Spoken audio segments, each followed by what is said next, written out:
Okay, I'd like to explain a little bit about the fundamentals that we teach here at the golf school, which have basically never changed in golf for the last 60 years, I suppose, and basically they're the grip, the posture, the alignment, the ball position, and then potentially, working on grip pressure, where your centre of gravity is on your feet. So let's start with the first fundamental, which is basically the grip. Now the grip controls the club face. That's what you've got to think about. And if you tend to get a neutral grip or a good grip to hit the ball straight, what's going to happen is the club face is going to come back square to the target line, so effectively the ball's going to go reasonably straight. Okay.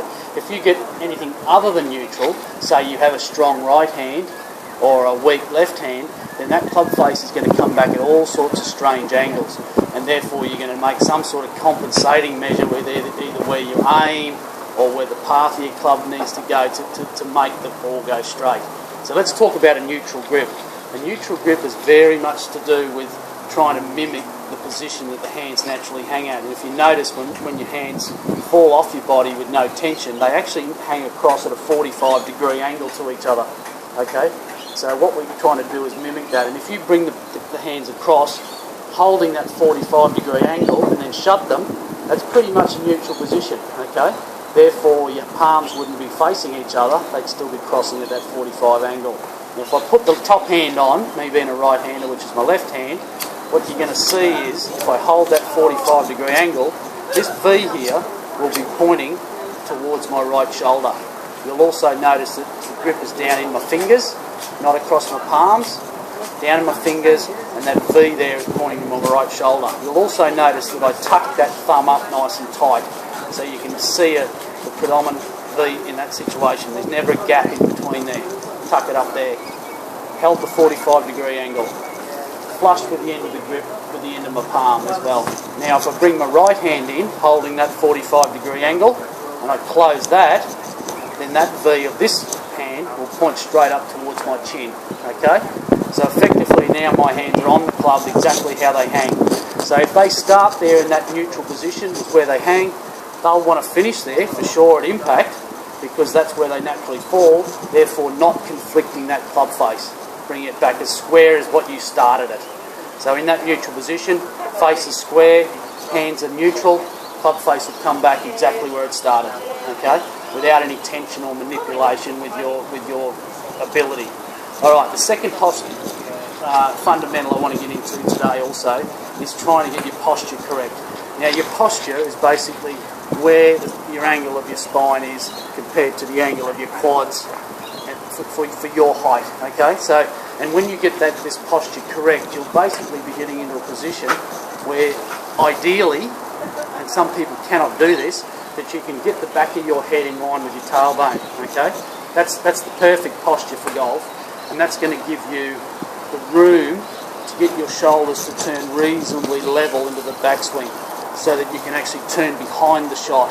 And that angle that you get when your shoulders are turning reasonably level will give you an angle of shaft which should ideally be pointing down at the ball. Okay? If I had bad posture, my angle of attack and my swing plane would be steeper, and therefore the shaft would be pointing inside the line of the ball. I could fix it by getting my posture correct, and therefore the shaft will be in line with where the ball position is, and therefore affecting that the club comes down at the right angle, that it will actually get a straight divot, because a steep swing plane, the path and the divot will go left. Too shallow, the divot will come too much to the inside and go to the right. But the right angle here, which is effectively your head in line with your tailbone, will give you the angle of a straight divot and nice and shallow. The third thing I want to talk about is alignment. This is a tough one because it's all about perspective. Where do you think you're lining up? Are you correct? And the 3 points of alignment we work on initially are your feet alignment, your hip alignment, and your shoulder alignment. Okay? What we want to do is get them all parallel to the target line where we're trying to go if we're trying to hit a straight shot. Okay?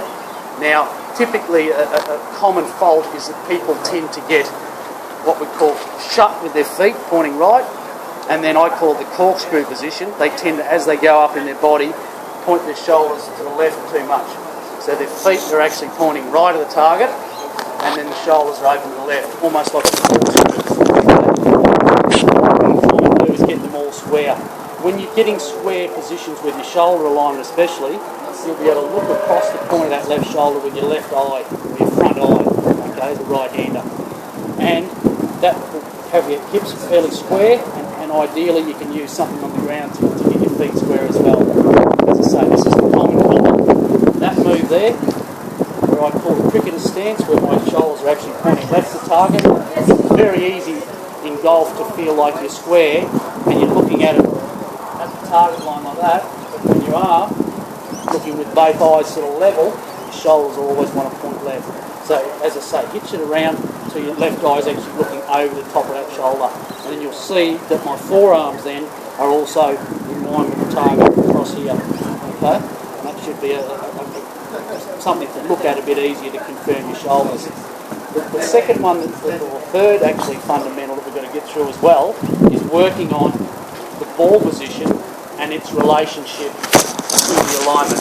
Now, if I have the ball position further forward, then my shoulders are going to want to actually point further left. If I have my ball position further back, then my shoulders want to go further to the right.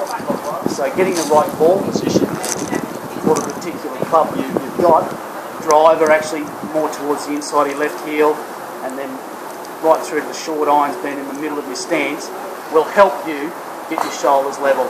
But still checking at that point that you can look across the point of that shoulder with your left eye.